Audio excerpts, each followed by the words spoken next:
Media.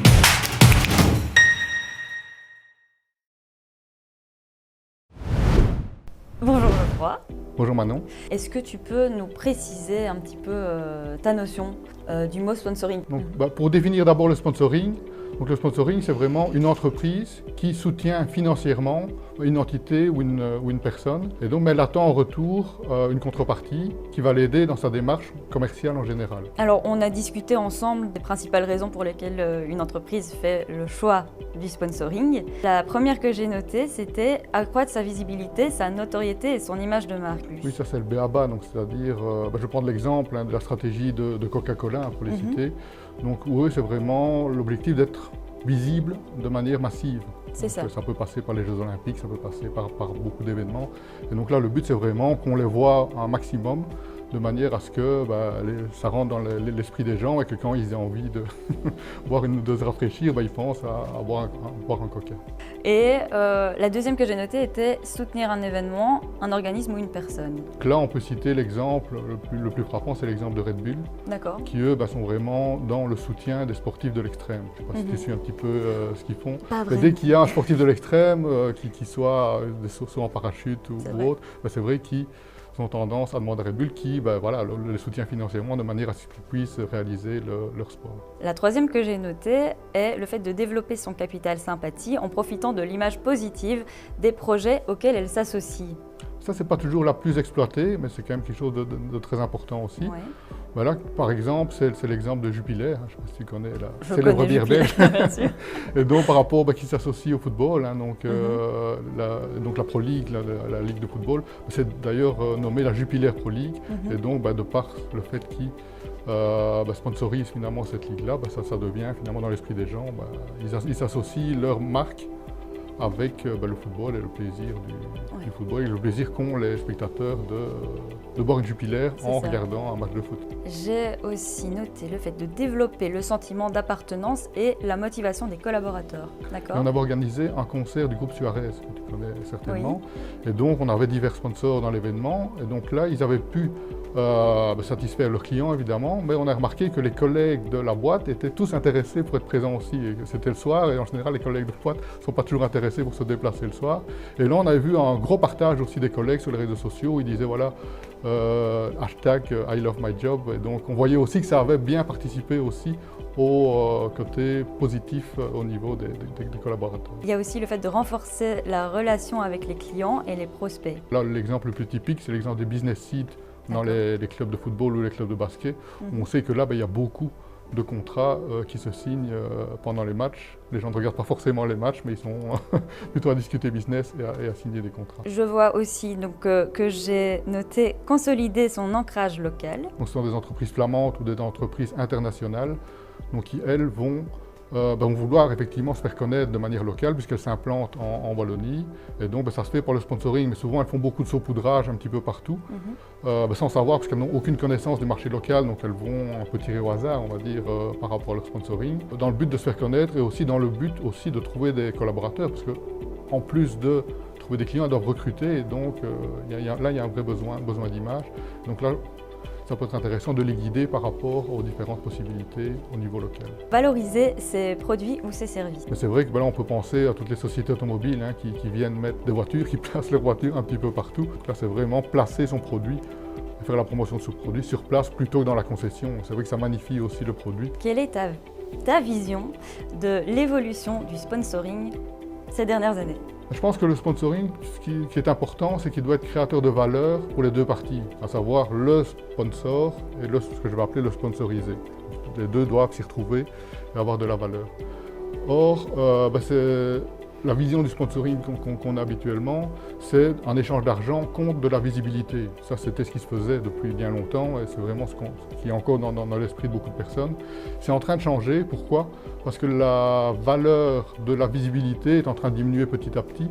Et ça, c'est le cerveau humain qui est en train de zapper tout ce qu'il considère comme publicité.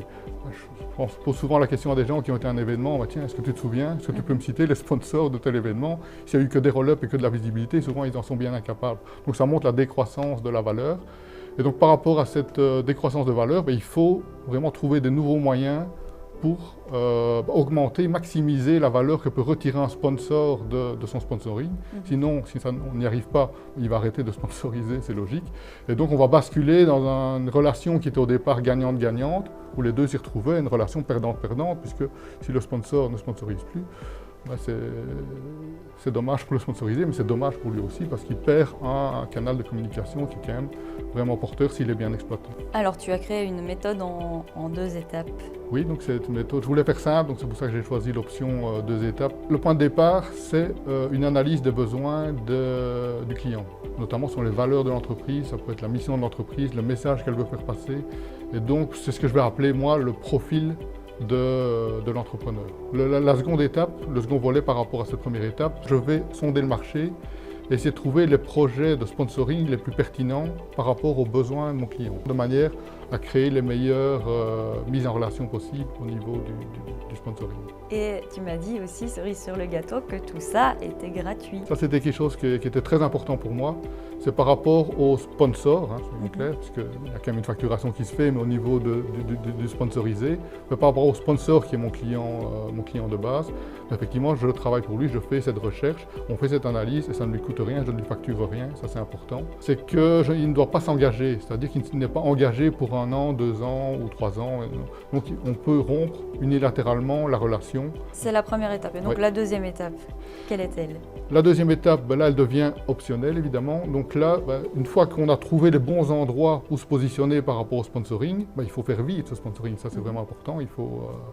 Et donc par rapport à ça, le client il a le choix. Soit il a les moyens, il a le temps surtout et les moyens pour le faire lui-même. Soit il se dit non, moi c'est bien beau d'avoir trouvé l'endroit, mais j'ai pas le temps de m'en occuper. À ce moment-là, il peut déléguer totalement cette partie-là et je me charge de faire vivre vraiment ce côté sponsoring. Donc mon idée, c'est vraiment de dire au départ, plutôt que de mettre un budget de 100 pour sponsoriser 10 événements, je pense qu'il vaut mieux mettre un budget de 50 et sponsoriser 5 événements et le faire bien. Parce que dans le premier volet, on va le faire de manière superficielle, on en a beaucoup, on ne sait pas le faire bien. Mais il vaut mieux mettre la moitié du budget, en faire la moitié, et utiliser l'autre moitié du budget pour le faire beaucoup mieux. C'est-à-dire faire appel à des prestataires externes, des experts externes qui peuvent apporter beaucoup de plus-value par rapport au sponsoring. Quels sont ces prestataires externes? Ça peut être un coach qui vient coacher les vendeurs avant l'événement pour qu'ils puissent être le plus performant possible. Ça peut être tout ce qui est captation des données sur événement, capter les données des participants pour pouvoir faire après un suivi marketing. Ça peut être la création de contenu très pertinent et très visuellement très attractif pour mettre sur les réseaux sociaux, pour pouvoir montrer qu'on fait du sponsoring et partager ça avec les personnes qui suivent les réseaux sociaux.